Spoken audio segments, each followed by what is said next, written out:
Hello friends, welcome to clear SSC. आप लोग का क्लास में स्वागत है। आज हम लोग 24 सितंबर 2025 के इम्पोर्टेंट करंट अफेयर्स करने वाले हैं, जो एसएससी बैंकिंग रेलवे के लिए बहुत इंपॉर्टेंट है। हम लोग ग्रुप डी का क्रैश कोर्स भी चला रहे हैं, जो आपको एग्ज़ाम में बहुत हेल्प करेंगे। इसका पूरा स्टैटिक पोर्शन चल रहा है, आप लोग सारे वीडियो ज़रूर देखिए। वीडियो को लाइक शेयर सब्सक्राइब ज़रूर कर दीजिए ताकि ज़्यादा से ज़्यादा लोगों तक ये वीडियो पहुंच सके। चलिए हमारे पहले क्वेश्चन की तरफ चलते हैं। मेरा पहला क्वेश्चन, हाल ही में किस राज्य ने सार्वजनिक स्थानों पर जाति के उल्लेख पर प्रतिबंध लगाया है? तो कौन से स्टेट ने जो पब्लिक प्लेसेस पर जाति के उल्लेख पर प्रतिबंध लगाया है? इसका सही आंसर हो जाएगा यूपी। उत्तर प्रदेश इसका सही आंसर हो जाएगा। इसका डिटेल एक्सप्लेनेशन देखते हैं। उत्तर प्रदेश सरकार ने सामाजिक सौहार्द और एकता बनाए रखने के लिए सार्वजनिक स्थानों पर जाति का उल्लेख प्रतिबंधित किया है।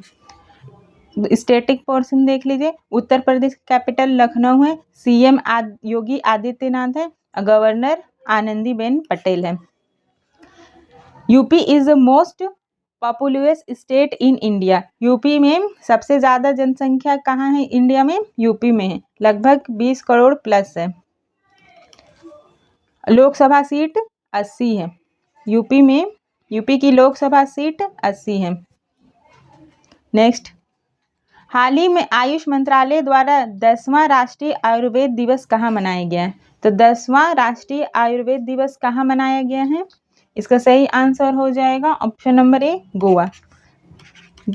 गोवा में राष्ट्रीय आयुर्वेद दिवस मनाया गया है।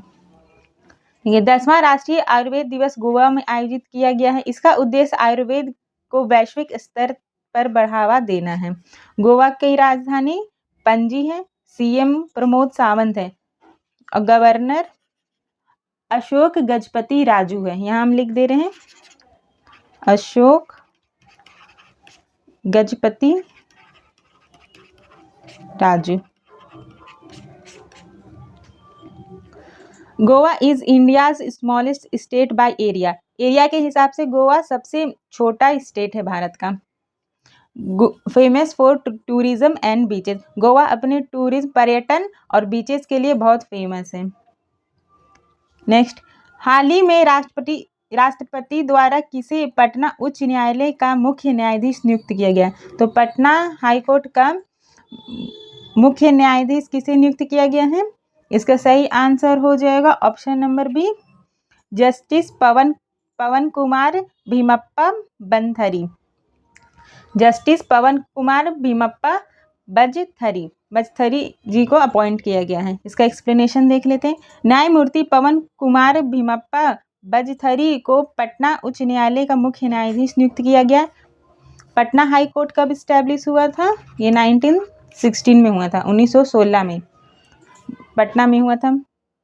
Patna high court is one of the oldest high court of India, covers the entire state of Bihar. Bihar का सब एक पुराना हाई कोर्ट में से एक है पटना हाई कोर्ट। नेक्स्ट, केंद्रीय प्रदूषण नियंत्रण बोर्ड द्वारा 22 सितंबर 2025 को कौन सा स्थापना दिवस मनाया गया? तो केंद्रीय प्रदूषण बोर्ड द्वारा 22 सितंबर 2025 को कौन सा स्थापना दिवस मनाया गया है? इसका सही आंसर हो जाएगा ऑप्शन नंबर बी, 51 वहाँ एक स्थापना दिवस मनाया गया है। सीपीसीबी ने 22 सितंबर 2025 को अपना 51 स्थापना दिवस मनाया है। स्टैटिक जी के देख लेते हैं। सीपीसीबी का इस्टेब्लिश 1974 में हुआ था, जिसका हेडक्वार्टर कहाँ है? न्यू दिल्ली में। ये कौन से मिनिस्ट्री के अंडर में काम करता है? Ministry of environment. Monitors pollution control access in India. ये पूरे देश का पॉल्यूशन को मॉनिटर करता है। नेक्स्ट, हाल ही में किस कंपनी ने आरबीआई से ऑनलाइन भुगतान एग्रीगेटर के रूप में कार्य करने की मंजूरी मिली है? तो आरबीआई से ऑनलाइन भुगतान एग्रीगेटर के रूप में कार्य करने की मंजूरी किसे मिली है? इसका सही आंसर हो जाएगा ऑप्शन नंबर सी, फोन पे। फोन पे को मंजूरी मिली है। इसका डिटेल एक्सप्लेनेशन तरफ चलते हैं। आरबीआई ने फोन पे को भुगतान एग्रीगेटर के रूप में कार्य करने की मंजूरी दी है। आरबीआई का इस्टेब्लिश 1935 में हुआ था। इसका हेडक्वार्टर मुंबई में है और इसके करंट गवर्नर संजय मल्होत्रा हैं। संजय मल्होत्रा जी हैं। फोन पे कब इस्टेब्लिश हुआ था? 2015 में। हेडक्वार्टर बेंगलुरु में है फोन पे का।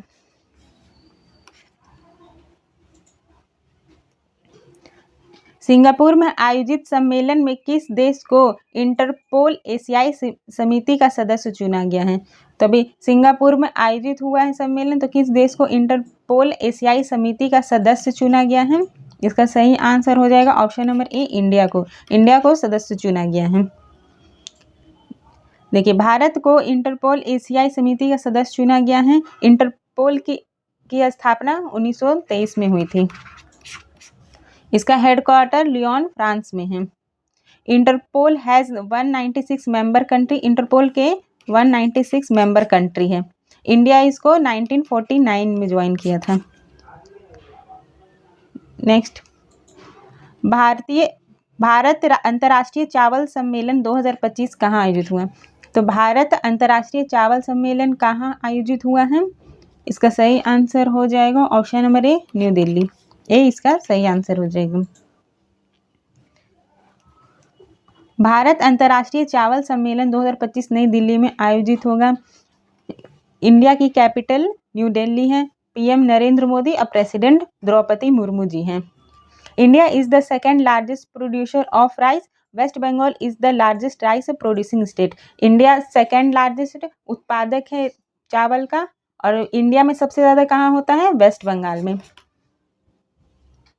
नेक्स्ट, जुलाई 2025 में ईपीएफओ द्वारा कितने लाख नए सदस्य जोड़े गए? तो ईपीएफओ का पहले फुल फॉर्म लिख लीजिए। ईपीएफओ का फुल फॉर्म होता है employees provident fund organisation. Employees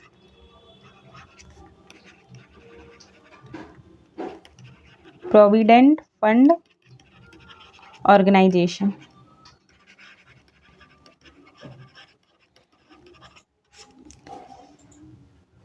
इसका सही आंसर हो जाएगा ऑप्शन नंबर सी, 21.04 लाख इतने लोग सदस्य जुड़ चुके हैं।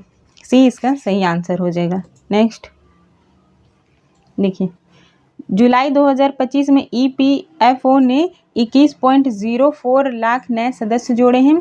ईपीएफओ का इस्टेब्लिश कब हुआ था? 1952 में। हेडक्वार्टर इसका न्यू दिल्ली में है।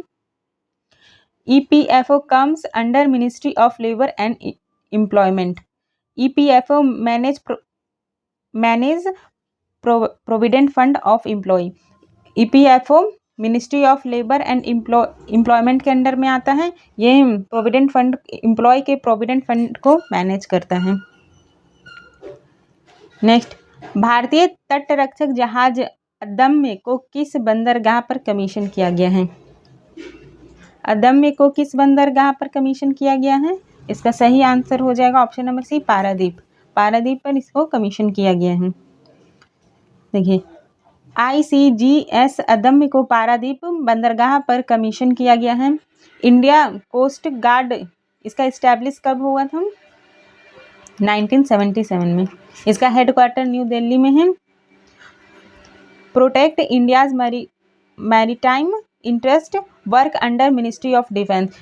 ये इंडिया के जो समुद्री तटीय हैं, कोस्टल एरिया है, उसको प्रोटेक्ट करने का काम करता है और ये मिनिस्ट्री ऑफ डिफेंस के अंदर में काम करता है। प्रधानमंत्री सूर्य घर योजना के तहत धोर्डो गांव किस राज्य का चौथा सौर गांव बन गया है? तो प्रधानमंत्री सूर्य घर योजना के तहत धोर्डो गांव कौन से स्टेट में है ये पूछ रहा है। इसका सही आंसर हो जाएगा option number B, Gujarat. Gujarat इसका सही आंसर हो जाएगा। देखिए, गुजरात का धोर्डो गांव चौथा भारतीय सौर गांव बन गया है। गुजरात की राजधानी गांधीनगर है। सीएम भूपेंद्र पटेल जी हैं और गवर्नर आचार्य देवव्रत हैं। धोर्डो इज फेमस फॉर रण उत्सव। धोर्डो गांव है जो वो रण उत्सव के लिए फेमस है। पीएम सूर्य घर योजना प्रमोट सोलर एनर्जी। जो प्रधानमंत्री सूर्य घर योजना है वो सोलर एनर्जी को प्रमोट करता है। नेक्स्ट, वैश्विक खाद्य नियामक शिखर सम्मेलन 2025 का लोगो और ब्रोशर किसने अनावरण किया? तो 2025 का वैश्विक खाद्य नियामक शिखर सम्मेलन का लोगो और ब्रोशर किसने अनावरण किया है? इसका सही आंसर हो जाएगा option number B, JP Nadda. B इसका सही आंसर हो जाएगा। देखिए, केंद्रीय स्वास्थ्य मंत्री जेपी नड्डा ने लोगो और ब्रोशर का अनावरण किया है। फसाई इसका इस्टेब्लिश 2006 में हुआ था। ये खाने की जो पैकेजिंग फूड होता है, खाने की शुद्धता को जांच करता है। इसका हेडक्वार्टर न्यू दिल्ली में है। Global food regulator summit is organised by FSSAI, focus on food safety and standard. Food safety और उसके स्टैंडर्ड को मेंटेन करता है। नेक्स्ट, भारतीय सेना का अमोघ फ्यूरी अभ्यास किस राज्य में आयोजित हुआ है? तो अमोघ फ्यूरी अभ्यास किस राज्य में आयोजित किया गया है? इसका सही आंसर हो जाएगा ऑप्शन नंबर सी, राजस्थान में। सी इसका सही आंसर हो जाएगा। देखिए, भारतीय सेना का अमोघ फ्यूरी अभ्यास राजस्थान में हुआ है। इंडियन आर्मी इस्टेब्लिश कब हुआ था? 1895 में। हेडक्वार्टर न्यू दिल्ली में है और इसके चीफ अभी जनरल उपेंद्र द्विवेदी जी हैं। Rajasthan is known for desert warfare. Indian army conduct multiple fire exercise here. Rajasthan है वो डेजर्ट वॉरफेयर के लिए फेमस है। यहाँ इंडियन आर्मी यहाँ बहुत सारे एक्सरसाइज कंडक्ट करवाती रहती है। हाल ही में आयुष्मान भारत की कौन सी वर्षगांठ मनाई गई? तो आयुष्मान भारत की कौन सी वर्षगांठ मनाई गई है? इसका सही आंसर हो जाएगा ऑप्शन नंबर सी, 7वें नंबर की वर्षगांठ मनाई गई है। आयुष्मान भारत योजना ये कब लॉन्च किया गया था? 2018 में। कौन से मिनिस्ट्री के अंदर में आता है? Health and family welfare ministry के अंदर में आता है। World's largest government funded health scheme है। ये स्कीम आयुष्मान भारत योजना दुनिया की सबसे बड़ी गवर्नमेंट द्वारा फंडेड स्कीम हेल्थ स्कीम है। प्रोवाइड 5 लाख हेल्थ कवर पर फैमिली। इसमें 5 लाख पर फैमिली हिसाब से कवर किया जाता है। नेक्स्ट, आयुर्वेद दिवस 2025 का थीम के साथ मनाया गया। तो आयुर्वेद दिवस 2025 का थीम पूछ रहा है, क्या था? इसका सही आंसर हो जाएगा option number B, Ayurveda for people and planet. B इसका सही आंसर हो जाएगा। नेक्स्ट, इसका एक्सप्लेनेशन देख लेते हैं। देखिए, आयुर्वेद दिवस 2025 की थीम थी लोगों और ग्रह के लिए आयुर्वेद। आयुष मिनिस्ट्री इसका इस्टेब्लिश किया गया था 2014 में। इसका हेडक्वार्टर न्यू दिल्ली में है। Ayurveda day is celebrated on Dhanvantari Jayanti. Dhanvantari Jayanti के दिन आयुर्वेद डे को सेलिब्रेट किया जाता है। इसका फोकस हेल्थ है। नेक्स्ट, डॉक्टर APJ अब्दुल कलाम साइंस सिटी का उद्घाटन किस राज्य में हुआ है? तो डॉक्टर APJ अब्दुल कलाम साइंस सिटी का उद्घाटन किस राज्य में हुआ है? इसका सही आंसर हो जाएगा option number B, Bihar. B इसका सही आंसर हो जाएगा। नेक्स्ट, इसका डिटेल एक्सप्लेनेशन देख लेते हैं। बिहार के 21 एकड़ में डॉक्टर APJ अब्दुल कलाम साइंस सिटी का उद्घाटन हुआ है। बिहार की कैपिटल है पटना। वहाँ के CM है नीतीश कुमार और गवर्नर आरिफ जी हैं, Arif Mohammed Khan.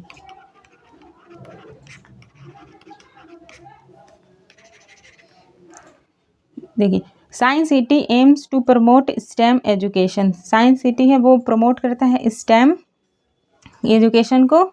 Named after former president doctor Kalam. Doctor APJ Abdul Kalam हमारे फॉर्मर प्रेसिडेंट भी रह चुके हैं। विलय नीति की शुरुआत किस गवर्नर जनरल ने की थी? तो विलय नीति की शुरुआत किस गवर्नर जनरल ने की थी? इसका सही आंसर हो जाएगा ऑप्शन नंबर ए, लॉर्ड डलहौजी। लॉर्ड डलहौजी ने विलय नीति की शुरुआत की थी।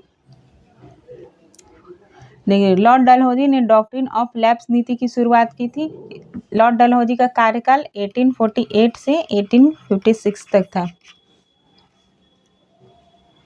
इन्होंने सतारा, झांसी, नागपुर को इस नीति के अंदर हड़प लिया था और इसी टाइम में रेलवे और टेलीग्राफ को इंडिया में इंट्रोड्यूस किया गया था। हड़प्पा सभ्यता की खोज किस वर्ष हुई थी? तो हड़प्पा सभ्यता की खोज किस वर्ष हुई थी? इसका सही आंसर हो जाएगा ऑप्शन नंबर बी, 1921 में। नेक्स्ट इसका एक्सप्लेनेशन देखते हैं। देखिए, हड़प्पा सभ्यता की खोज 1921 में की गई थी। किनके द्वारा की गई थी? दयाराम सहानी द्वारा। ये इंडस सिविलाइजेशन का पार्ट था। इसका साइट्स हड़प्पा, मोहनजोदड़ो, लोथल इसके महत्वपूर्ण साइट्स हैं। नेक्स्ट,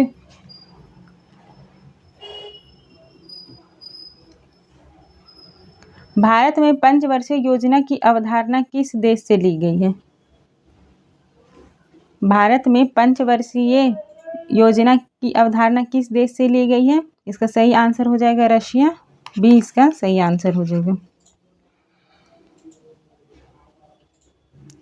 नेक्स्ट देखिए, 5 ईयर प्लान कब से? 1951 से स्टार्ट हुआ था। इसका मेन फोकस एग्रीकल्चर था। पहले 5 ईयर का प्लान का मेन फोकस एग्रीकल्चर था।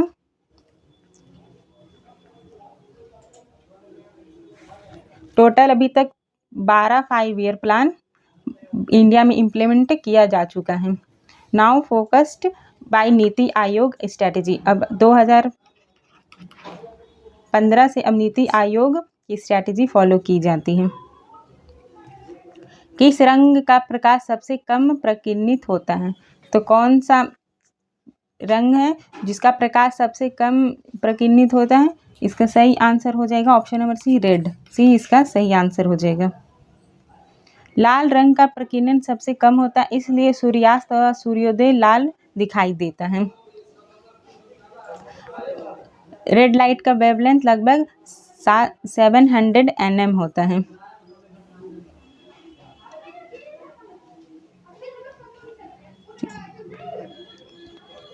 चलिए नेक्स्ट, इसमें कोई इम्पोर्टेंट नहीं है उतना। ध्वनि किस माध्यम से सबसे अधिक गति से चलती है? तो ध्वनि किस माध्यम से सबसे अधिक गति से चलती है? इसका सही आंसर हो जाएगा ऑप्शन नंबर सी, सॉलिड। इसका एक्सप्लेनेशन देख लेते हैं। देखिए, ध्वनि सबसे तेज गति से ठोस माध्यम से चलती है क्योंकि कण का घनत्व सबसे अधिक होता है। स्पीड देखिए, सबसे पहले सॉलिड होता है, दूसरा लिक्विड, तीसरा गैस। एयर में स्पीड होती है लगभग 343 मीटर पर सेकेंड और स्टील में लगभग 5000 मीटर पर सेकेंड तक होती है। वीडियो को लाइक, शेयर, सब्सक्राइब ज़रूर कर दीजिएगा।